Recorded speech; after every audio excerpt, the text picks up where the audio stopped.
How you doing? We're joined by Marty Campbell, coach at Benburb. Some of you probably not be able to tell with this please sit here background, but we're down at Capello. Maybe some of you have seen the tweet that went out last week about the tournament that's getting held for Ryan MacDonald, who played for Greenock, Port Glasgow, Petershill, Neilston, Johnstone Burgh, a well-loved guy at our level. Marty's one of Ryan's best pals and we're down here for a reason. Could you tell us what's the hope with this tournament, just to let people know a bit about it? Well, first and foremost, the tournament started out, Paul, with obviously Ryan unfortunately took his own life, and after the funeral I sat down with his mum and dad and I decided we need to do something, because it was during the lockdown period, which was hard enough. As you probably remember back yourself, the numbers and all that were allowed to go to attend funerals, and I don't know if I'm saying the right words or not, but I was honoured to be asked. There was only 12 people that could go to Ryan's funeral, and I was honoured that the family asked me to be there. So after the funeral, sitting with his mum and dad, we decided we had to do something, because I think you touched on it already, your opening line there. Well-loved guy, well-known guy, especially around Inverclyde, but obviously the football side of it, playing with 6 different junior clubs, and all the guys he's came in touch with and came in contact with, they were in touch with me to say, can we do something? So, listen, the people behind the scenes that have helped me organise this has been unbelievable, and I think it's a testament to Ryan that me and you are sitting here today. We've got 80 players coming to take part, and I just think it says everything about Ryan, the guy he was, how well he was thought of. That, as I say, me and you are here.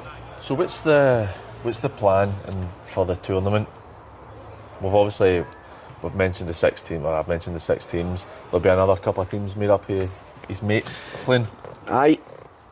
Once we started talking, my initial idea was probably just, do we go Greenock Juniors versus Port Juniors? And then I thought, the amount of guys that are getting in touch with me that played with Neilston, Arthurlie, Petershill, you've named the teams, Johnstone Burgh.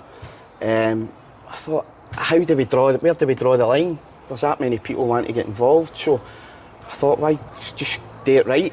As I said, I promised his mum and dad we would do it right and hopefully make them proud, and give everybody the chance to come and say a few words to them, speak to them, because they never get the chance on the day. So my initial aim was just to bring everybody together, get a kick of a ball, celebrate his life and get a few beers.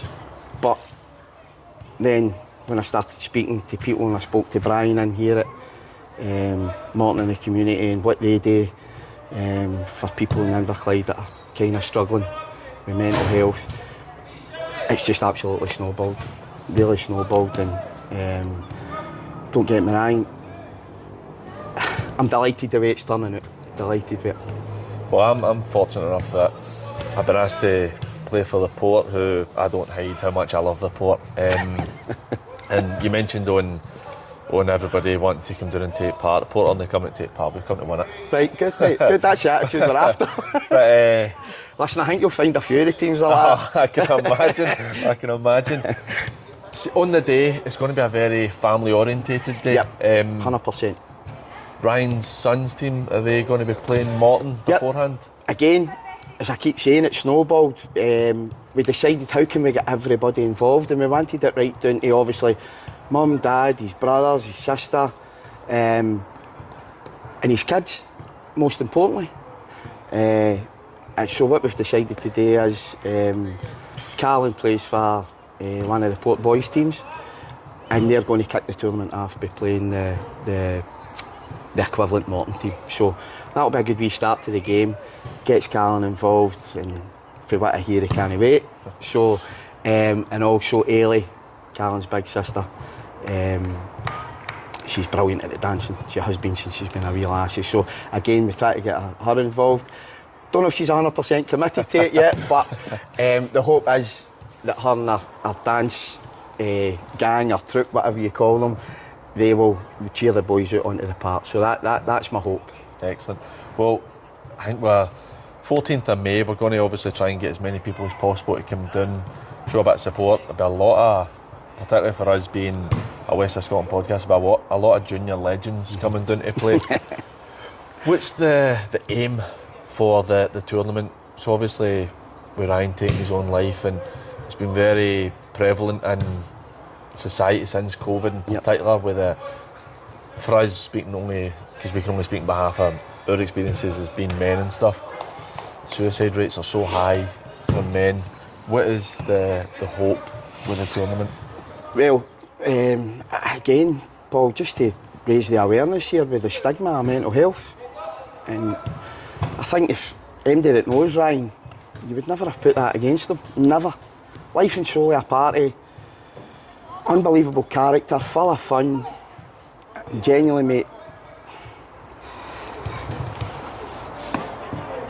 Probably the last guy I would ever think that would dream of doing such a thing, but it just shows you just don't know, do you know what I mean? So we've spoken previously, we've spoken quite a bit about this, because I'm genuinely feel honoured that you have invited me in to be part of this, that I was asked to play for the Port, that I'm going to be filming for the podcast at it.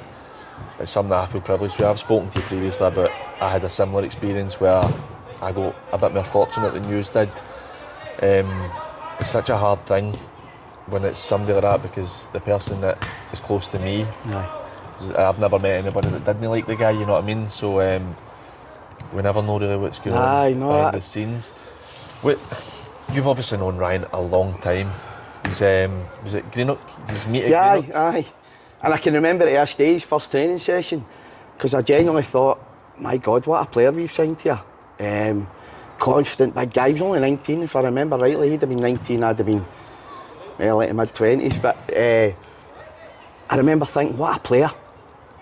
And oozing confidence. For a young boy to come into that first training session with guys that we probably had a wee kind of an older team, and guys that had been round the block a wee bit. And for him to come in and just settle in, just in a first training session, I thought, Christ, I like to look at you. And know that way you get just back to the dressing room and I'm chatting away to him. And you'll know it yourself, you've been in a million dressing rooms. There's guys over the years that you just click with. And me and him just clicked right away. What a bond we had. I don't know if it was a love of, for the want of poor patter, bad patter and shite dancing, I don't know, but and the love of a night out. That was me and him just got on like a house on fire, and for that day we've been very, very good friends ever since. But Ryan will have me in every team, because that was the kind of guy he was. Do you know what I mean? And that's why when I put it out there today, the sort of juniors legends thing, the teams were picked within days, because everybody was like, I'm in. If it's for Big Ryan, definitely. You know what I mean? Well, that's somebody that kind of you talk about, you just guys you click with. Somebody I got on so well with when my time at the Port was with Craig McCormick, which is Ryan's brother-in-law, and he phoned me, and I think he was feeling me out to see if I could do this for the podcast. And obviously I'd known about the tournament, speaking to Craig, and he's like, we're still, I says, who have you got to play for the Port? And he's like, we've got a couple, but we still need a couple more bodies. And I was like, I'll play. I was like, I didn't know Ryan overly well, I just knew I could play against him. But he's a game. But I was like, I'll play. I was like, anything to put the Port strip back on. But like, I appreciate you telling us a wee bit about that, and I could see how emotional it is. And like I said, we've spoken quite a lot about this recently, and it's such a hard thing. I think about him every day. Aye, it's every day. See when it's somebody that's that important to you. And I don't know, I always think back about, I only live there and he only stays there. And as your life goes on and you've got the kids and your family and you're doing different things, and the amount of times he said to me, you need to come round for a few beers to the house and get a curry or whatever and just sit and we'll get a blether, and I always think about that now. And I think, is that a wee shout out maybe. But I don't know. But let's be honest, Ryan's was in a situation like most men who have been in that situation where they find it hard to talk about it, and that's why I think that these things are so important. Where we've done a couple of episodes on mental health and addiction and stuff, and you're like, we're getting fortunate things are starting to break down where it's easier. But I mean, guys, our generation and older, it's not necessarily something that's been easy today is to talk about things, and hopefully days like the 14th of May will help people speak about it, because it's so important that you don't know what's going on in somebody else's head. As much as you may know somebody, you can't know what's going on in their head. Listen, as mad as this might sound, you're the first person I've ever said to I think about him every day. So, there you go. My wife, I've never said that to my wife, do you know what I mean? So, I think us guys, and maybe I don't know, of a certain era, I don't know if it comes down to that either, but I'm murder at that. Dreadful for it. So I think in particular, football dressing rooms can be difficult, and I know that's a place for most people to go and they can be themselves and have a laugh with the boys and enjoy it. But also the other side, you get some hard knocks in football, and it's difficult mentally. And you've got to be a strong cookie, and if you're not, you've got to kid on you're a strong cookie at times. Do you know what I mean? I do think in a dressing room nowadays, because I'm still involved with it and party, it's not the same as it used to be with the pranks and having to deal with some carry on out and on. But I think that's kind of left a dressing room. But you've still got to be a strong mind and a good kind of strong character about yourself to deal with a football dressing room, you know. So it's definitely the school of hard knocks. Aye, 100%. But look, I appreciate that, because I know you're a wee bit nervous before it, but you've done brilliant, mate. I honestly really appreciate you opening up like that. We're going to do a kind of vlog type thing on the day, hopefully on the 14th of May for everybody to see it. But I can only ask for everybody to come down and show support on the day for a loved junior guy, a family man, a man whose friends loved him. And it's just good to come down and show support. And there's a lot going on, bring the kids down, have a bit of fun. And hopefully we see you on the 14th of May. Thanks for watching. Cheers, mate. Thank you. Thanks a lot, mate. Cheers. Right, we're joined by Ryan MacLaughlin, Chief Executive of Morton in the Community. Brian, you have been instrumental with Marty in organising this tournament. What kind of role have you played with getting the tournament up and running? Yeah, so me and Marty's been speaking since last August, and the main role was just an 11-a-side game, and before we knew it we had a sevens tournament, a fundraiser event. So it was important we just looked at how we could expand on that, celebrate what was Ryan's life, and bring his friends and family close together through football. And so in the last few months we've looked at organisation the day, the auction, different items, different raffles and different events throughout the full day. So yeah, we're looking forward to it. Brilliant. Obviously there's a huge mental health aspect. That's a big part of the reason the tournament's been set up.